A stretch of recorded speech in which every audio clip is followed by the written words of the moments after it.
Angelisis, Rebirth. Copyright 2025 by Ricardo Alanis. All rights reserved.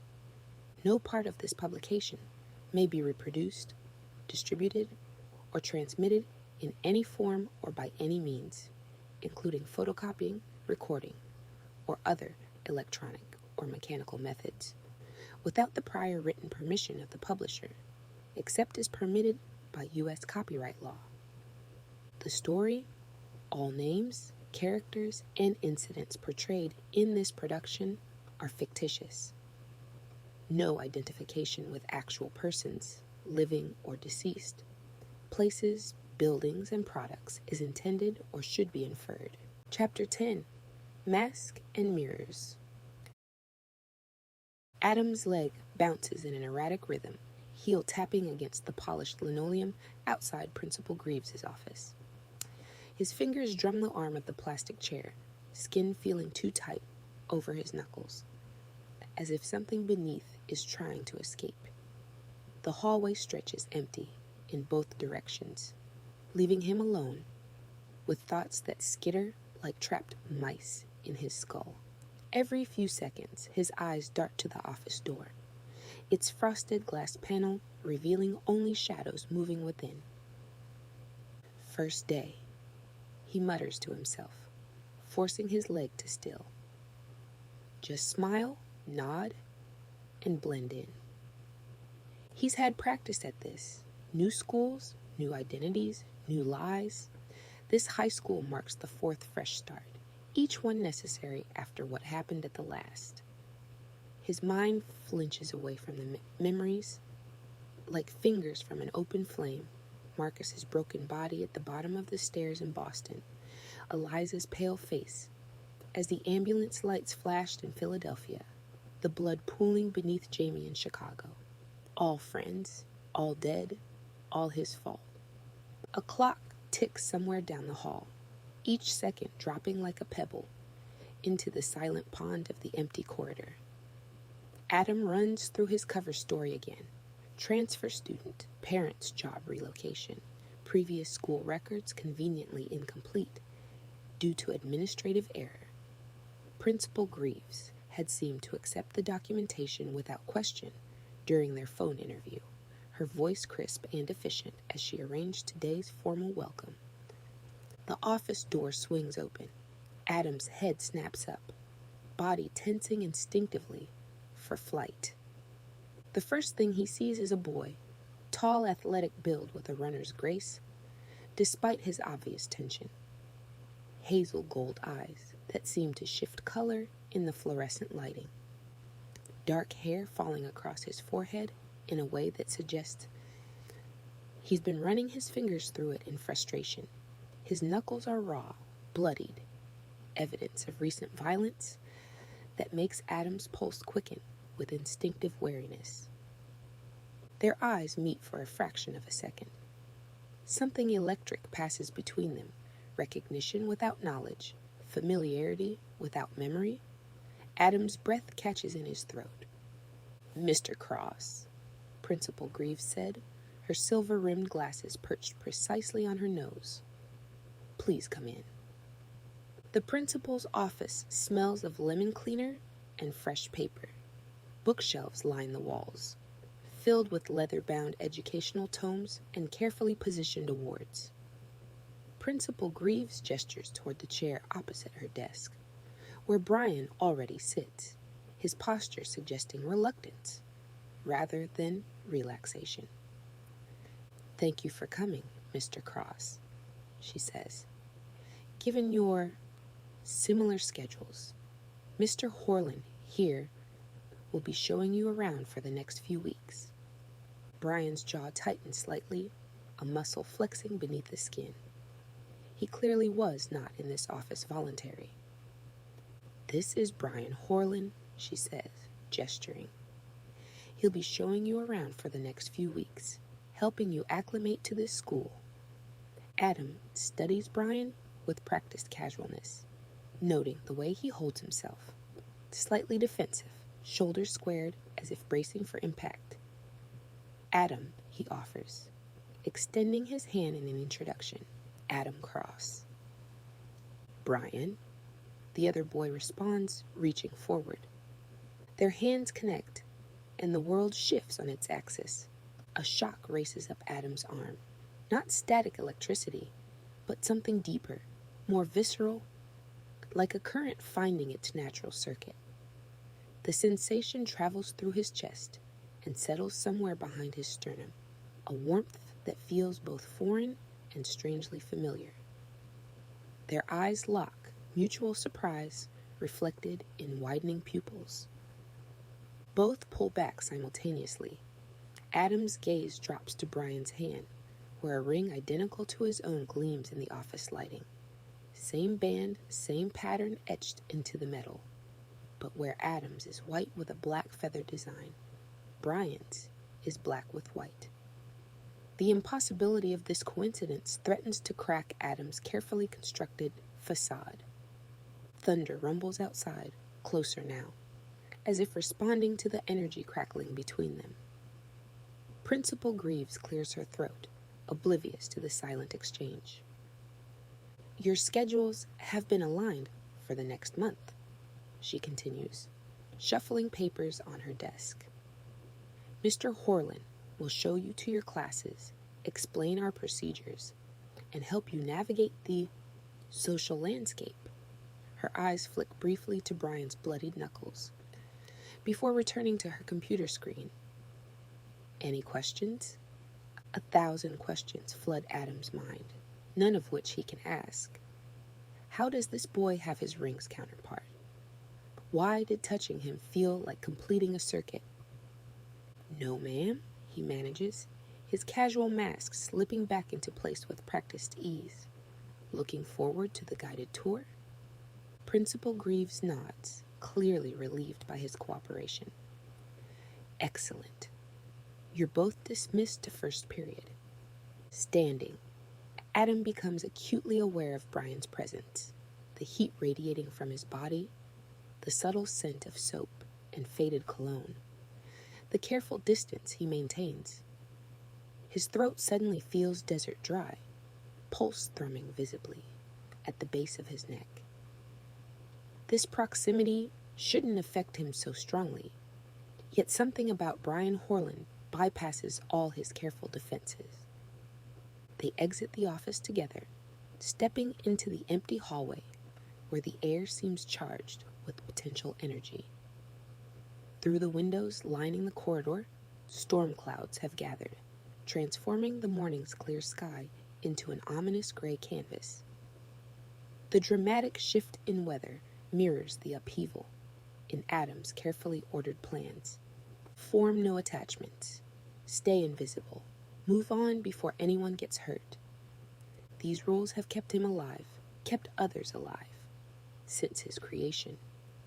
Yet in the space of 5 minutes, Brian Horland has become an undeniable complication. The matching ring, the inexplicable connection, the immediate physical awareness, all dangerous variables in Adam's precarious equation. So, he says, breaking the loaded silence between them, voice deliberately light. First day, and I already get a personal tour guide. Lucky me.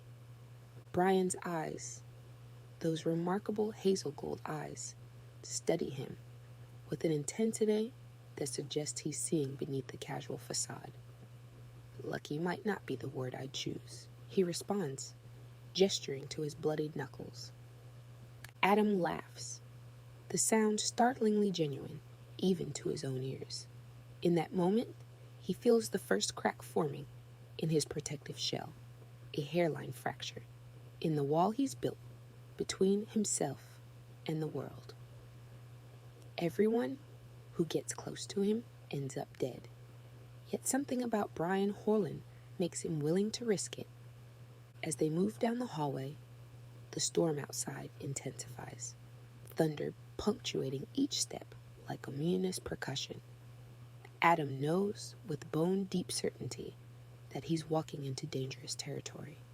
But for the first time since his creation, he finds himself unable to turn away. The hallway transforms between bells, emptiness giving way to a current of bodies surging between classes. Adam follows Brian through the crush, cataloging details with methodical precision. Exit locations, teacher positions, the subtle hierarchies telegraphed through student interactions. The storm brewing outside pulses against the windows in irregular patterns, thunder rumbling like distant artillery. Adam forces himself to maintain the precise distance between himself and Brian, close enough to appear friendly, far enough to prevent another electric shock from their inexplicable connection. "This school's finest," Brian mutters, as they navigate past a cluster of Letterman jackets and carefully styled hair. The wearer's eyes track Brian with undisguised hostility, lingering on his bloodied knuckles. Morning's entertainment. Adam notes the dynamics instantly, the fresh antagonism, the social fallout from whatever violence left Brian's knuckles raw. He recognizes the predatory assessment in their stares, filing away faces and postures with the automatic efficiency that has kept him alive since his creation. "Popular guy," he comments dryly, calculating the optimal path through the crowded corridor. "Not exactly the word I'd use," Brian responds, a ghost of humor flickering across his features. The exchange feels strangely natural, as if they've shared jokes before. The ease of it unsettles Adam, conflicts with his carefully maintained emotional distance. He shouldn't be comfortable with this boy whose ring mirrors his own. Shouldn't feel anything beyond cautious observation. Yet here he is, fighting a smile at Brian's deadpan delivery. They approach a stairwell leading to the second floor, its entrance framed by flickering fluorescent lights that cast sickly, pulsating shadows across the steps. The maintenance issues at this high school are legendary, but something about these particular lights raises the hair on Brian's neck. "Watch your step," he warns Adam. "These stairs are..." His foot lands on a loose board that shifts unexpectedly. Brian's balance falters, his body pitching sideways toward the railing. Time slows as he calculates the trajectory, not just a fall downstairs, but a tumble over the railing to the floor below, a drop of 15 feet onto unforgiving tile. Time slows to a crystalline crawl in Adam's perception. Then Adam moves. One moment, he's 2 steps behind. The next, his fingers wrap around Brian's forearm with impossible strength, yanking him upright and away from the edge. The movement happens so quickly that Brian's mind struggles to process the sequence of events. No one moves that fast. No one. Time resumes its normal flow. Brian stands safely away from the edge, confusion blooming across his features. As his brain processes what his eyes couldn't have seen, Adam releases his arm. The instant stability returns, horror at his slip replacing the instinctive need to protect. "Careful," he says, forcing casualness into his voice, while internal alarms scream warnings. His carefully constructed human facade has cracked, revealing the impossible truth beneath. "You okay?" Brian stares, lips parted in shock. His intelligent eyes, those remarkable hazel gold eyes, narrow with dawning comprehension. "How did you..." "Good reflexes," Adam interrupts, taking the next step upward as if nothing unusual occurred. The lie tastes bitter on his tongue. "Played a lot of sports at my old school. Comes in handy." He manufactures a smile that feels like stretched plastic across his face. "So, what's the teacher like for first period? Strict? Cool? Somewhere in between?" The deflection hangs obvious and inadequate between them. Brian's expression confirms what Adam fears. He saw something impossible, something that defies human capability. Yet instead of pressing, Brian follows him, eyes fixed on the back of Adam's neck, where sweat now gathers, despite the building's cool temperature. Somewhere in between, Brian answers, after a pause that stretches Adam's nerves to breaking. Just don't mention politics unless you want a 20-minute tangent about the Roman Senate. Adam's laugh echoes in the stairwell, too loud and relief-tinged. The momentary crisis passes, but the damage remains. A seed of suspicion planted that he cannot uproot. The classroom smells of dry erase markers and adolescent restlessness. Adam follows Brian to seats near the back, hyper-aware of the curious stares tracking their entrance. His enhanced senses catalog the changes in Brian's physiology. Slightly elevated heart rate, pupils still dilated from adrenaline, muscles tensed in subtle readiness. The reaction of someone who has glimpsed at something beyond the veil of ordinary reality. Thunder cracks outside, close enough to rattle windows. Rain begins to lash against the glass in horizontal sheets, the storm's intensity matching Adam's internal turbulence. The lights flicker momentarily, plunging the classroom into shadows before stuttering back to life. In that brief darkness, Adam's eyes shift involuntarily, black bleeding into brown irises, before he forces it back with practiced control. The suppression sends pain lancing behind his eyes, a reminder of the constant vigilance his existence requires. His attention snaps to a subtle movement, 3 rows ahead. A girl with distinctive curly black hair half turns, her green eyes meeting Brian's for a fraction of a second, before she gives a guarded nod. The interaction lasts mere moments, yet carries the weight of complicated history. "Carla," Brian whispers, the name slipping out seemingly without intention. The single word contains multitudes, fondness, confusion, hurt. Adam feels an unexpected response coil in his chest, hot and unpleasant. Jealousy, he realizes with shock. An emotion he has no right to feel toward someone he's just met. Yet the connection that sparked between them in the principal's office seems to have bypassed normal emotional progression, creating attachment where none should exist. Mr. Daniels shuffles into the room, perpetually rumpled, as if he slept in his clothes. His wire-rimmed glasses sit slightly askew on his nose as he drops a stack of worksheets onto his desk, with enough force to send several sheets fluttering to the floor. "Pop quiz," he announces to collective groans. "And Mr. Horlin, welcome back to the land of the living." Adam notes how the phrasing makes Brian tense, the words striking some chord of recent trauma. Interesting. What experiences has Brian Horlin survived that make such casual expressions land with such weight? "We have a new student," Mr. Daniels continues, eyes finding Adam. "Mr. Cross, is it?" Adam straightens slightly, falling into the role of ordinary teenager, with practiced ease. "Yes, sir." "Well, Mr. Cross, you've chosen an interesting time to join us." Mr. Daniels begins distributing worksheets, his gaze repeatedly drifting to Brian's hand, where his ring catches the fluorescent light. "We're discussing patterns, how mathematics reveals the underlying structure of our reality, how certain sequences repeat throughout history, sometimes in the most unexpected places." Lightning flashes outside, momentarily overpowering the classroom lights.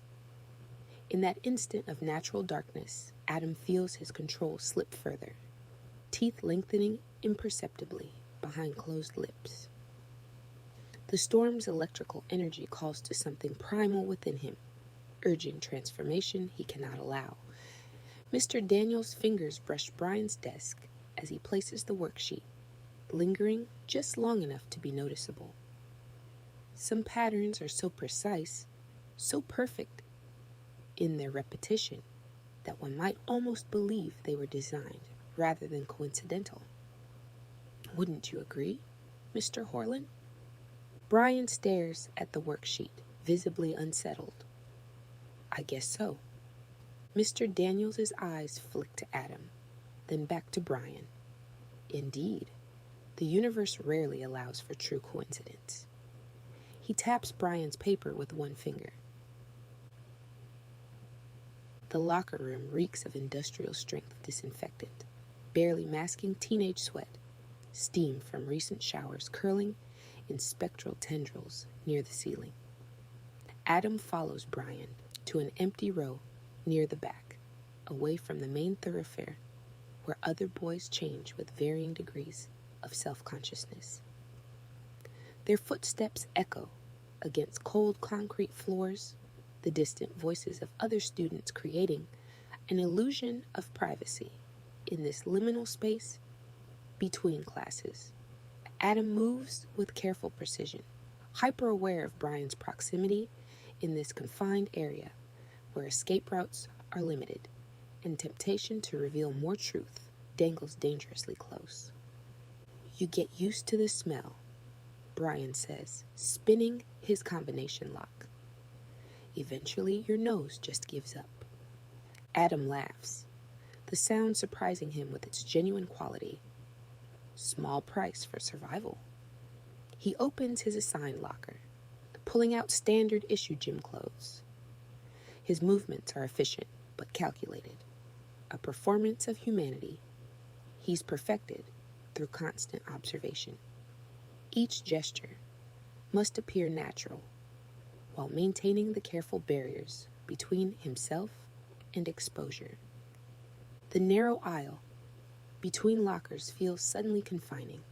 Brian's scent, soap, fading cologne, and something uniquely him, overwhelming Adam's enhanced senses. He focuses on the mechanics of changing, on appearing ordinary, despite the extraordinary nature lurking beneath his skin.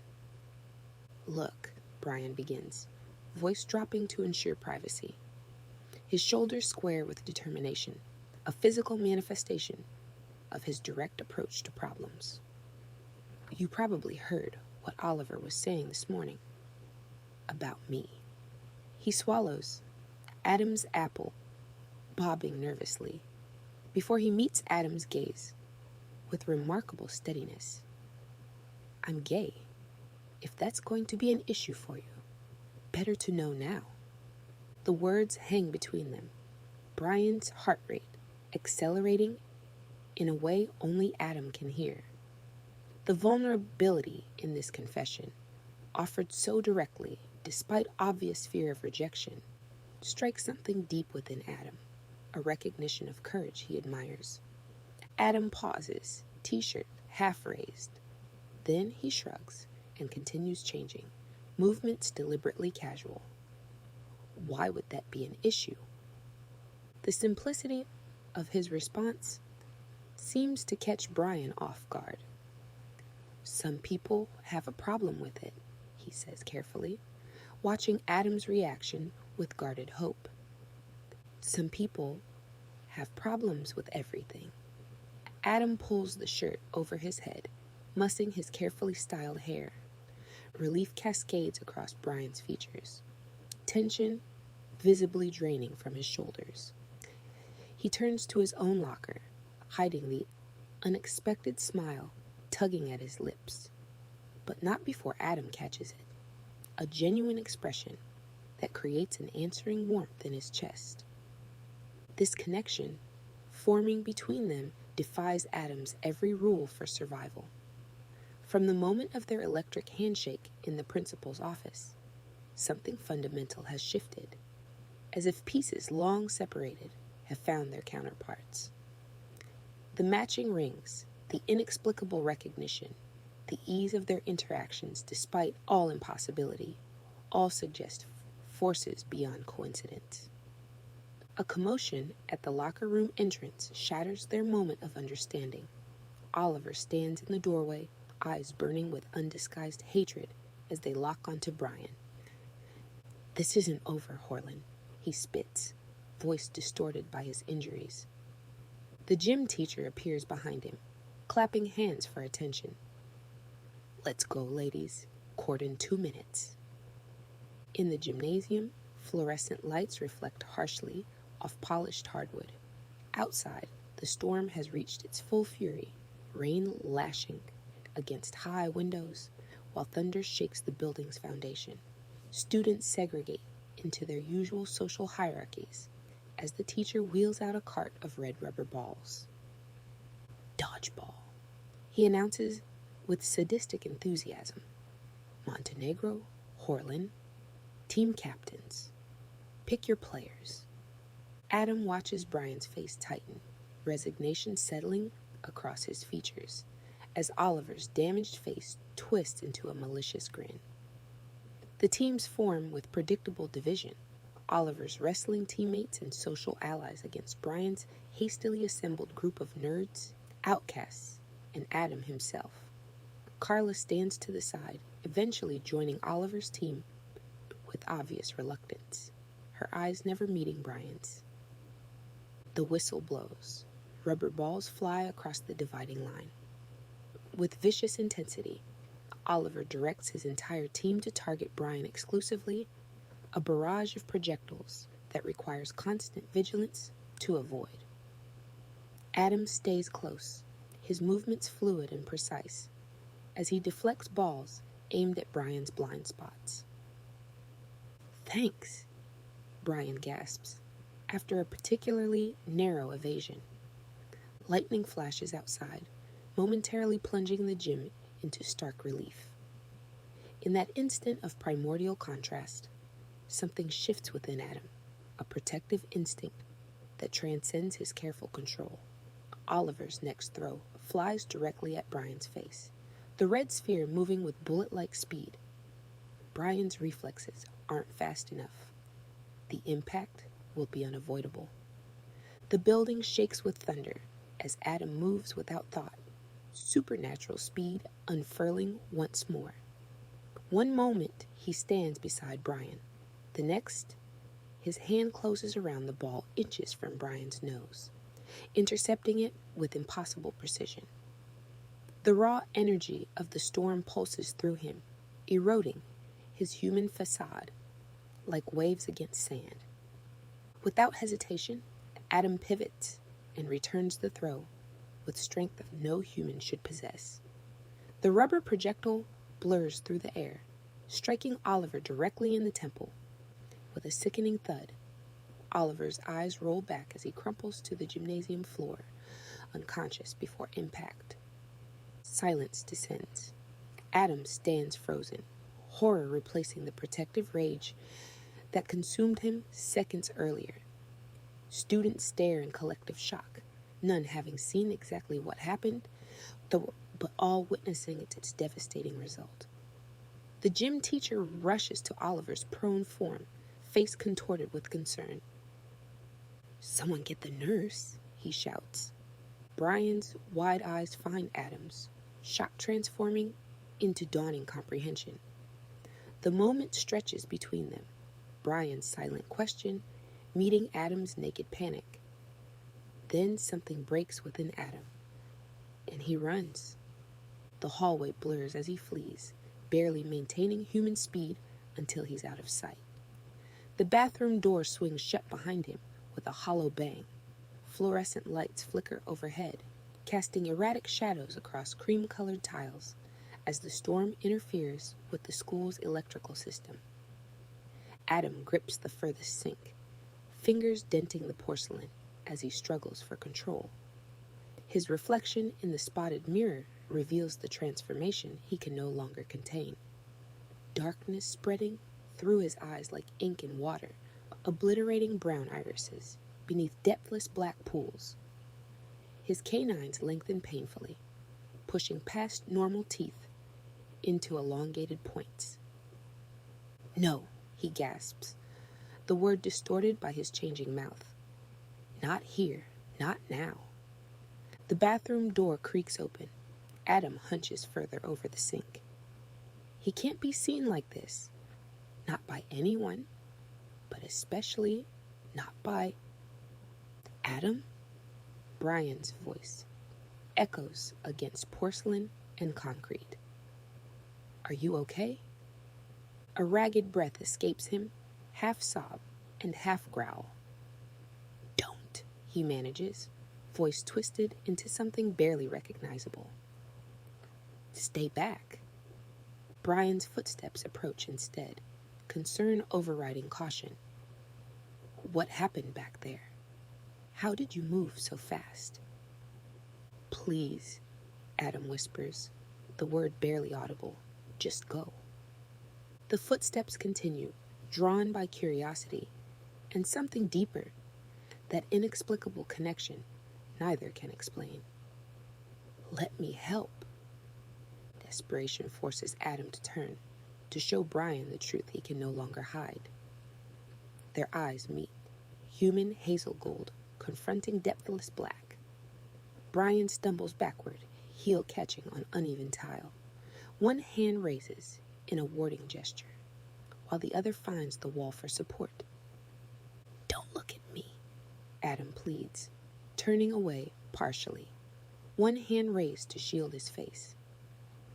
I didn't want you to see this.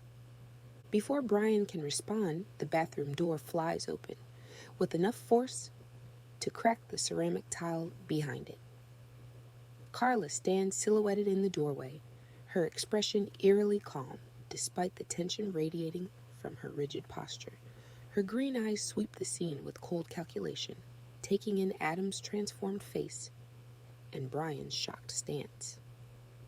Carla's movements as she steps into the bathroom contain unnatural precision. Too measured. She crosses to Brian in 3 perfect strides, her hand closing around his forearm with strength that makes him gasp. Her fingers dig into muscle with impossible pressure, threatening the bones beneath. You saw nothing, she hisses, her face inches from his. Her breath carries the metallic tang of blood beneath artificial mint. Forget what you think you saw, or you'll regret it. Behind her, Adam struggles for control, fighting the transformation with every ounce of will. The darkness slowly recedes from his eyes, teeth retracting with visible effort as sweat beads on his forehead. Let him go, Carla, he manages, voice hoarse, but stabilizing. He won't tell anyone. Will you, Brian? Brian stares into Carla's inhuman eyes, fear warring with a deeper emotion, not just shock, but recognition, as if pieces of a puzzle are finally connecting. Who would believe me? He responds truthfully. Carla's grip loosens marginally.